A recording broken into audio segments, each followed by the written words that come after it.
Hello बच्चा लोग, तो कैसे हैं आप सब लोग भैया। आई होप कि सारे के सारे अच्छे होंगे। तो आज जो हम अपना चैप्टर कर रहे हैं वो कर रहे हैं थर्मोडायनेमिक्स।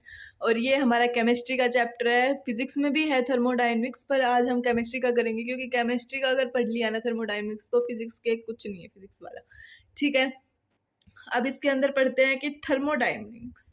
थर्मोडायनेमिक्स क्या होता है। इसके अंदर क्या होता है ना, जो मैटर होता है उसको हीट देते हैं, लेते हैं, ऐसे होता है। इसका मतलब होता है थर्मोडायनेमिक्स किसी को ही किसी चीज़ को हीट देना, किसी चीज़ को किसी चीज़ से हीट लेना, या फिर कुछ भी प्रोसेसेस जैसे टेम्परेचर देना, प्रेशर, वैसे ये वाली चीज़ों को क्या कहते हैं हम, थर्मोडायनेमिक्स। ठीक है, अब आता है कि टर्म्स क्या होती है इसके अंदर। तो जो सबसे पहली टर्म होती है वो होती है सिस्टम। सिस्टम क्या होता है, सिस्टम हम पढ़ते हैं ना, जिन चीज़ों को हम पढ़ते हैं उन चीज़ों को हम क्या कहते हैं, सिस्टम कहते हैं। जिसको हम स्टडी करने के लिए कंसिडर करते हैं उसको हम सिस्टम कहते हैं। अगला आता है सराउंडिंग। सराउंडिंग क्या होता है, सिस्टम के अलावा जो भी चीज़ बच गई, जैसे कि ये पेन है, इसको हमने स्टडी किया तो ये है हमारा सिस्टम। इसके आस पास में जो भी चीज़ है, ये है, ये है, ये हमारी है सराउंडिंग। ये हमारी क्या होती है, सराउंडिंग। ठीक है, अगला आता है यूनिवर्स। यूनिवर्स क्या होता है, सिस्टम प्लस सराउंडिंग होता है यूनिवर्स। मतलब ये पेन भी और ये साइड का भी, ये क्या है हमारा यूनिवर्स। ठीक है, हाँ इतना सा नहीं है, यूनिवर्स पूरा है। ठीक है, अगला आता है सिस्टम के कितने टाइप होते हैं। सिस्टम तीन तरह के होते हैं। एक ओपन सिस्टम, एक क्लोज सिस्टम, एक आइसोलेटेड सिस्टम। ओपन सिस्टम यानी कि अ कप ऑफ टी, एक चाय का कप। अगर ना चाय का कप रख दिया तो उसके अंदर से हम चाय पी सकते हैं ना, उस कप में से चाय पीते भी हैं और उससे हीट भी निकलती है। तो उसके अंदर मास भी होता है और हीट का एक्सचेंज भी होता है। तो उसको कहते हैं हम ओपन सिस्टम। मतलब उसको ऐसे वैसे कर सकते हैं। इसको जैसे कि कोई भी कप है चाय का, तो उसको हम किसी और चीज़ में डाल सकते हैं तो मास का एक्सचेंज हुआ और हीट का भी एक्सचेंज हुआ। क्लोज सिस्टम में क्या है कि है ना, चाय के कप के ऊपर हमने एक प्लेट रख दी। क्या रख दी, एक प्लेट रख दी। तो उसके ऊपर से अब हम मास तो ट्रांसफर नहीं कर सकते। अब कैसे मास ट्रांसफर करेंगे, वो प्लेट बीच में आ गई, उस चाय को तो बाहर नहीं निकाल सकते ना बिना प्लेट को हटाए। पर हम हटाएंगे नहीं तो क्लोज सिस्टम हो गया वो हमारा। पर हीट तो निकल सकती ना, वो चाय ठंडी तो हो जाएगी ना, थोड़ी देर में ठंडी होगी ना, तो वो हो गया हमारा क्लोज सिस्टम। एक होता है हमारा आइसोलेटेड सिस्टम। आइसोलेटेड सिस्टम क्या होता है, जिसके अंदर ना ही मास ट्रांसफर हो ना ही हीट। जैसे कि आपने थर्मस देखा होगा, थर्मस होता है, थर्मस के अंदर अगर हम चाय रख दे तो कई देर तक गर्म रहती है ना, 5-6 घंटे तक। हाँ भाई, बाद में ठंडी हो जाती है पर 5-6 घंटे तक गर्म रहती है ना। तो उसके अंदर हीट नहीं निकलती क्योंकि हीट अंदर ही रहती है, तो वो गर्म रहती है, इसलिए तो कोई भी हीट एक्सचेंज नहीं होता और कोई भी मास एक्सचेंज नहीं होता। तो उसको हम कहते हैं आइसोलेटेड सिस्टम। ठीक है, अगली बात आती है बाउंड्री की। बाउंड्री होता है, बाउंड्री का मतलब होता है जो सिस्टम को और सराउंडिंग को अलग अलग रखे। जिसके बीच में, सिस्टम और सराउंडिंग के बीच में कोई लाइन खींच दे उसको हम कहते हैं बाउंड्री। उसको हम क्या कहते हैं, बाउंड्री कहते हैं। ठीक है, आ गया समझ में। चलो, अब आता है हमारा स्टेट फंक्शन। स्टेट फंक्शन क्या होता है, स्टेट फंक्शन होता है कि जो ऐसी क्वांटिटी की वैल्यू जो डिपेंड करे इनिशियल या फिर फाइनल स्टेट पे, जो इनिशियल और फाइनल स्टेट पे क्वांटिटी की वैल्यू डिपेंड करे उसको हम कहते हैं स्टेट फंक्शन। ठीक है, अगला आता है पाथ फंक्शन। पाथ फंक्शन होता है जो डिपेंड करे वर्क या फिर हीट पे, ऐसी क्वांटिटी की वैल्यू जो डिपेंड करे वर्क पे या फिर हीट पे। ठीक है, अगला आता है टाइप्स ऑफ थर्मोडायनेमिक्स। थर्मोडायनेमिक्स की टाइप्स कितनी होती है, तो 4-5 होती हैं शायद। 4 टाइप्स के होते हैं थर्मोडायनेमिक्स। एक फर्स्ट है आइसोथर्मल, सेकंड है आइसोकोरिक, थर्ड है आइसोबारिक और फोर्थ है एडियाबैटिक। और फोर्थ क्या है, एडियाबैटिक। ठीक है, तो फर्स्ट जो है आइसोथर्मल। आइसोथर्मल में ही दिख रहा है थर्मल यानी टेम्परेचर, तो टेम्परेचर क्या होगा, सेम होगा। टेम्परेचर क्या होगा, सेम होगा। ठीक है, जिसके अंदर हमारा अगर टेम्परेचर 0 है, डेल्टा टी अगर हमारा 0 आ गया तो डेल्टा यू क्या होगा, डेल्टा यू भी 0 हो जाएगा। डेल्टा यू क्या होता है, इंटरनल एनर्जी एक्सचेंज। क्या होता है, इंटरनल एनर्जी एक्सचेंज। ठीक है, अगर आता है आइसोकोरिक प्रोसेस। आइसोकोरिक प्रोसेस में क्या होगा, जो वॉल्यूम है हमारी वो कांस्टेंट होगी। डेल्टा वी अगर 0 है तो वर्क भी 0 होगा। अगर वॉल्यूम 0 होगी तो वर्क भी कितना होगा, 0 होगा। आइसोबारिक यानी कि प्रेशर, बार आ गया ना, बार आ गया तो बार किसकी यूनिट होती है? प्रेशर की, तो pressure constant delta P zero. अब आती है एडियाबैटिक प्रोसेस। एडियाबैटिक प्रोसेस क्या होती है? इसके अंदर जो हमारा चार्ज होता है, मतलब हीट जो होती है ना, वो सेम होती है। इसके अंदर हमारी हीट सेम होती है, तो डेल्टा क्यू क्या हो गया? जीरो, और डेल्टा और क्यू एक्सचेंज भी क्या हो गया? जीरो। क्यू एक्सचेंज भी क्या हो गया? जीरो। ठीक है, अब ये ग्राफ आता है, देखो ये ग्राफ है, इसके अंदर देखो ये प्रेशर और वॉल्यूम का, प्रेशर कांस्टेंट, ये आइसोकोरिक यानी कि वॉल्यूम कांस्टेंट, आइसोथर्मल और एडियाबैटिक। ठीक है, ठीक है, आ गया समझ में। अगली आती है साइक्लिक प्रोसेस। साइक्लिक प्रोसेस कैसे होती है? जैसे कि कोई बच्चा अपने घर से निकला और दोबारा अपने घर पे ही आ गया, तो उसको कहते हैं हम साइक्लिक प्रोसेस। और नॉन साइक्लिक मतलब कोई घर से निकला और दोस्त के घर पे चला गया, तो वो होता है नॉन साइक्लिक प्रोसेस। ठीक है, अगली आती है रिवर्सिबल। जिस प्रोसेस को हम रिवर्स कर सकते हैं, जिस प्रोसेस को हम वापस से लेके आ सकते हैं, तो उसको कहते हैं रिवर्सिबल प्रोसेस। इरिवर्सिबल तो सभी को पता है, जिसको हम रिवर्स नहीं कर सकते। ठीक है, इस वर्ल्ड के अंदर सारी जो नेचुरल प्रोसेस है वो स्पॉन्टेनियस प्रोसेस होती हैं, और वो क्या होती है? इरिवर्सिबल। मतलब को सारी नेचुरल और स्पॉन्टेनियस प्रोसेस क्या होती है? इरिवर्सिबल होती है। ठीक है, अगला आता है हीट। हीट क्या होती है? एक टाइप ऑफ एनर्जी है जो फ्लो करती है हाई टेम्परेचर से लेके लो टेम्परेचर तक। ऐसी टाइप ऑफ एनर्जी जो फ्लो करे हाई टेम्परेचर से लो टेम्परेचर। अगला आता है वर्क। वर्क क्या है? ऐसा फिनोमिना जो किसकी वजह से हो? फोर्स और डिस्प्लेसमेंट की वजह से। ऐसा फिनोमिना जो किसकी वजह से हो? फोर्स और डिस्प्लेसमेंट की वजह से। तो work is equal to F into displacement, तो equal to P into delta V. P into delta V, इसको हम ऐसे भी लिख सकते हैं। तो वर्क आ गया minus P external into V final minus V initial. तो ये क्या हो गया? हमारा कांस्टेंट प्रेशर है पी एक्सटर्नल। ठीक है, अगली आती है इंटरनल एनर्जी। इंटरनल एनर्जी होता है sum of all kind of energy. सारी काइंड ऑफ एनर्जीज के सम को हम बोलते हैं इंटरनल एनर्जी। क्या बोलते हैं? Internal energy. ठीक है, ठीक है, अब जो सबसे इंपॉर्टेंट चीज आती है वो होता है first law of thermodynamics.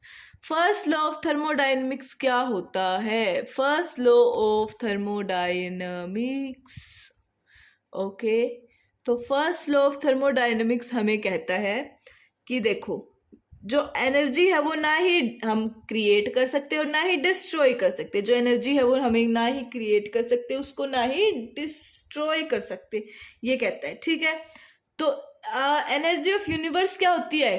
Constant होती है। एनर्जी ऑफ यूनिवर्स क्या होती है? कांस्टेंट होती है। Delta E is equal to Q plus W. Delta E is equal to Q plus W.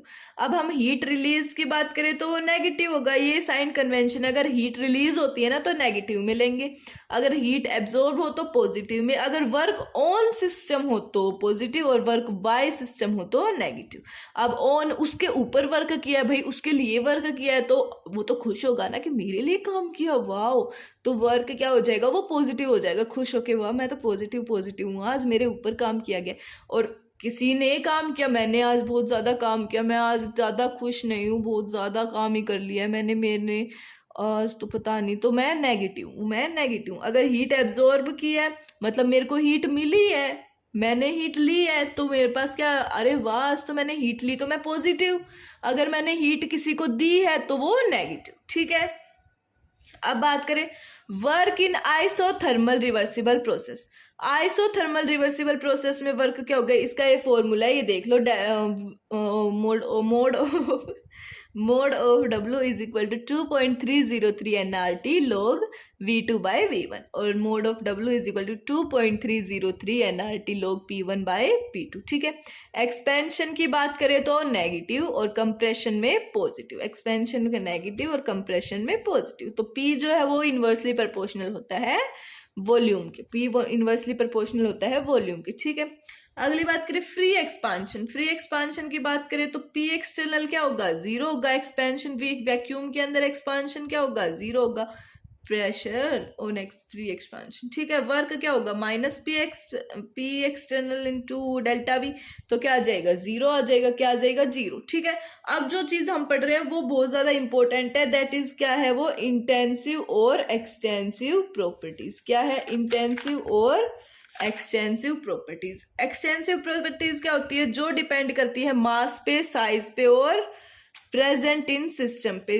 मतलब मास और साइज प्रेजेंट होता है ना सिस्टम के अंदर, उसके ऊपर डिपेंड करती है एक्सटेंसिव प्रॉपर्टीज। एग्जांपल जैसे कि mass, volume, enthalpy, heat capacity, entropy, mole और Gibbs energy. Mass, volume, enthalpy, heat capacity, entropy, mole और गिब्स एनर्जी। ठीक है, अगली बात करें इंटेंसिव प्रॉपर्टीज। ये थोड़ा फैल गया है, कोई बात नहीं, पर देख लो, आपको समझ में तो आ ही जाएगा यार। इंटेंसिव प्रॉपर्टी, इंटेंसिव प्रॉपर्टी जो डिपेंड नहीं करती शेप और साइज पे, जो शेप और साइज पे डिपेंड नहीं करती। ठीक है, जैसे कि temperature, density, boiling point, melting point, molarity, molality, volume, molar heat, molar volume और रिफ्रैक्टिव इंडेक्स और refractive index. Temperature, density, boiling point, melting point, molarity, molality, volume, molar heat, molar volume, refractive index. ठीक है, अगर trick की बात करें तो देखो, अगर किसी के आगे हमें मोलर या फिर स्पेसिफिक लग जाए, दिख जाए कि लगा हुआ है मोलर या फिर स्पेसिफिक, तो वो कैसी प्रॉपर्टी होगी? वो इंटेंसिव प्रॉपर्टी होगी, वो हमारी इंटेंसिव प्रॉपर्टी होगी।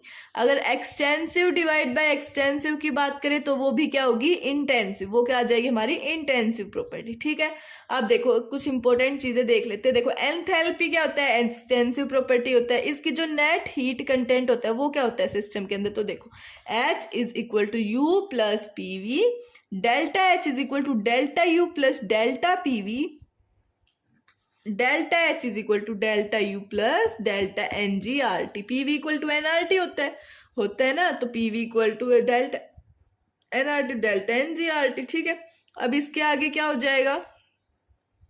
इसके आगे होगा, इसको हम लिख सकते हैं हीट एट कांस्टेंट प्रेशर।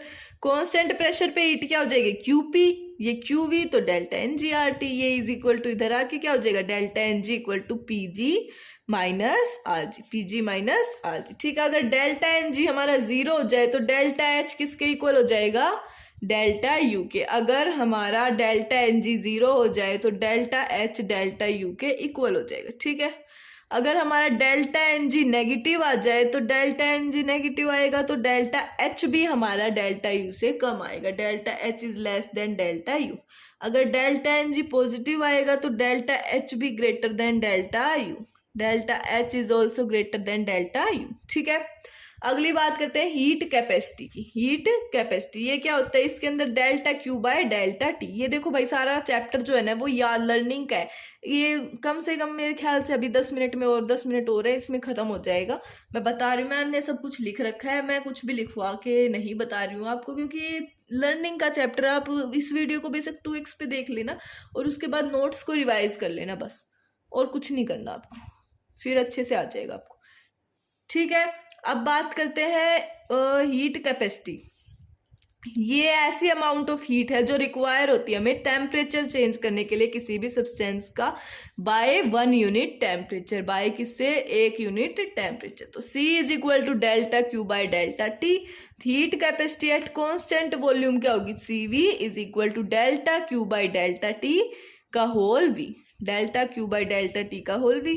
अगर heat capacity at constant pressure की बात करें तो Cp is equal to delta Q by delta T का whole P। Cp minus CV क्या आ गया अब हमारा? R। Cp माइनस CV आ गया हमारा R। ठीक है, अगली बात आती है हीट कैपेसिटी की, स्पेसिफिक हीट कैपेसिटी और मोलर हीट कैपेसिटी। देखो हीट कैपेसिटी में फॉर्मूला कहते हैं C is equal to delta Q by delta T. ये तो हमें रट गया है मैम जी दीदी। हीट कैपेसिटी का क्या आ गया? C is equal to delta Q by delta T. Heat require per unit change in temperature. Heat require per unit change in temperature. ठीक है, स्पेसिफिक हीट कैपेसिटी क्या होता है? Cm is equal to delta Q by M delta T. Cm is equal to M delta Q by M delta T. तो heat per unit mass per unit change in temperature. Heat per unit mass per unit change in temperature. ठीक है, molar heat capacity Cn is equal to delta Q by N delta T. Cn is equal to delta Q by N delta T. Heat per unit mole per unit change in temperature. Heat per unit mole per unit change in temperature. ठीक है, अगला आता है hedges law of constant heat summation. Hedges law of constant heat summation. अब बात करें, देखो A से Z जा रहा है कोई भी सब्सटेंस। तो देखो थीटा नेट किसका, इसके क्यू नेट कितना लगा 40 जूल, यानी इसकी हीट कितनी लगी 40 जूल लगी। अब ए से बी जा रहा है, फिर बी से सी, फिर से जेड पे जा रहा है, तो क्या इसकी टोटल तो हीट तो वही रहेगी ना 40 जूल, ये थोड़ी चेंज होगी। तो यहाँ पे Q1 Q2 और Q3, तो Q1 Q2 Q3 कितना हो गया 40 जूल। Q1 Q2 Q3 कितना हो गया हमारा 40 जूल। ठीक है, अगर एक से ज्यादा स्टेप में होता है तो नेट हीट क्या होगी, समेशन होगी सारे स्टेप्स का। नेट हीट क्या होगी, समेशन होगी सारे स्टेप्स का। ठीक है, आ गया समझ में। देखो अभी मैं क्वेश्चन नहीं करवा रही हूँ इसके क्वेश्चन मैं करवाऊंगी। आपका एडवांस का जो पेपर है आपको पता है भाई, मेन का भी है, पर मैंने थोड़ा लेट कर दिया, कोई बात नहीं, अगले साल काम आ जाएगा। अगले साल का मैं दोबारा भी करवाऊंगी, पर देखते हैं। एडवांस के लिए भी ये इंपॉर्टेंट है, ये वाला चैप्टर एडवांस के अंदर भी आएगा। इसके जो नोट्स मतलब क्वेश्चंस है ना, वो क्वेश्चंस मैं आपको करवाऊंगी, बट अभी नहीं। एक बार सारे के सारे हमारे सारे चैप्टर दीदी सारे थोड़ी एक के बाद एक कराओ, नहीं नहीं नहीं, सारे चैप्टर जब कंप्लीट हो जाएंगे ना सबकी थ्योरी, तो सिर्फ और सिर्फ हम क्वेश्चन पे ही हैं। क्योंकि फिर देखो अब मैं करवाऊंगी, फिर एक दिन बाद क्वेश्चन आंसर, फिर एक चैप्टर के लिए दो दिन लग जाएंगे। इससे अच्छा मैं आपको सारे क्वेश्चन सारे के सारे कंसेप्ट करवा देती हूँ, फिर आपकी मर्जी, आप करवाना चाहो तो करवा लो। मतलब कि ये क्वेश्चन आपको मेरे साथ करने हैं तो कर लेना, पर करो तो अच्छी बात है। तो फिर उसके बाद आप कहीं से भी खुद से भी कर सकते हो, आप मॉक टेस्ट भी सोल्व कर सकते हो। अब मैंने देखो एक के साथ एक करवाया, तो आपके 20 दिन मतलब 25 दिन तो यूं ही चले जाएंगे ना। तो इससे अच्छा तो आप 10-15 दिन में कर लो, तो फिर अच्छी बात है आपके लिए, ताकि आप फिर क्वेश्चन अपनी मर्जी से सोल्व कर पाओ, जो उससे चैप्टर के करने चाहो उस चैप्टर के। अभी मैंने करवा दिया एक एक के साथ, तो क्वेश्चन भी ना कर पाओगे, जिस चैप्टर की मर्जी होगी उस चैप्टर के साथ। फिर आप आराम से मॉक टेस्ट भी दे पाओगे, फिर आपके पास मॉक टेस्ट देने का टाइम नहीं होगा ना। ठीक है, आ गया समझ में। चलो अगला आता है हमारा application of hedges law. Hedges law क्या एप्लीकेशन क्या होता है, या फिर बोर्न हेबर साइकिल, भाई इसको हम क्या बोल सकते हैं, बोर्न हेबर साइकिल। किसके लिए, NaCl के लिए। किसके लिए, NaCl के लिए। ठीक है, अब दिया भाई how will you calculate lattice enthalpy by NaCl by Born Haber cycle. आप बोर्न हेबर साइकिल से NaCl की लैटिस एंथैल्पी कैसे कैलकुलेट करोगे। लैटिस एंथैल्पी कैसे कैलकुलेट करोगे, तो देखो Na सॉलिड है, सोडियम हमारा सॉलिड है, प्लस हाफ Cl2 हमारा गैस है, फिर NaCl क्या है, सॉलिड है। अगर स्टेप 1 की बात करें तो Na गैस है, डेल्टा H1 लगा इसके अंदर। फिर 2 की बात करें तो ये गैस है, फिर गैस बनाया वापिस से इसने। सेकंड स्टेप हुआ, डेल्टा H2 इसके अंदर लगी, तो इसके अंदर Cl बन गया। तो Na से अब क्या स्टेप 3, फिर डेल्टा H3 आ गया, इसके अंदर Na प्लस गैस बन गई हमारी, फिर Cl माइनस गैस बन गई, डेल्टा H4 आ गया। अब इससे क्या बन गया हमारा, दोनों से delta H5, step number 5। Step number 5, तो delta H1 plus delta H2 plus delta H3 plus delta H4 plus delta H5। ठीक है, ये क्या हमारा हाफ है, ये क्या है, हाफ है। डेल्टा H1 क्या है, heat of sublimation. Delta H2 क्या है, heat of dissociation. Delta H3 क्या है, आयोनाइजेशन एंथैल्पी। डेल्टा H4 क्या है, इलेक्ट्रॉन गेन एंथैल्पी। और डेल्टा H5 क्या है हमारा, लैटिस इंथैल्पी। लैटिस इंथैल्पी, तो डेल्टा HF क्या आ गया हमारा, NaCl आ गया। ठीक है, आ गया समझ में। अब अगली बात करते हैं हम एंट्रोपी की। एंट्रोपी क्या होता है, हम किसी भी रैंडमनेस ऑफ सिस्टम को मेजर करते हैं ना, किसी भी सिस्टम की रैंडमनेस को, कि भाई ये कितनी है कितनी नहीं है, तो उसको मेजर करते हैं, तो उसको हम कहते हैं एंट्रोपी। उसको हम क्या कहते हैं, एंट्रोपी कहते हैं। ठीक है, जितनी ज्यादा रैंडमनेस उतनी ज्यादा हमारी एंट्रोपी। जितनी ज्यादा रैंडमनेस उतनी ज्यादा एंट्रोपी। ठीक है, जो फेवर किसको करती है, स्पॉन्टेनिटी को फेवर करती है। विच फेवर स्पॉन्टेनिटी। तो दिख क्यों नहीं रहा बे, हाँ तो दिख क्यों नहीं रहा, ऊपर आ ऊपर, ये अब दिखा ना अच्छे से। चलो अगला आता है चेंज इन एंट्रोपी। एंट्रोपी के अंदर चेंज कैसे होगा, देखो अगर एंट्रोपी हमारी 0 होगी, डेल्टा S से डिनोट करते हैं, इसको S से करते हैं। चेंज इन एंट्रोपी, अगर डेल्टा S हमारा 0 होगा तो वो इक्विलिब्रियम में होगा। अगर डेल्टा S हमारा पॉजिटिव है तो वो स्पॉन्टेनियस होगा।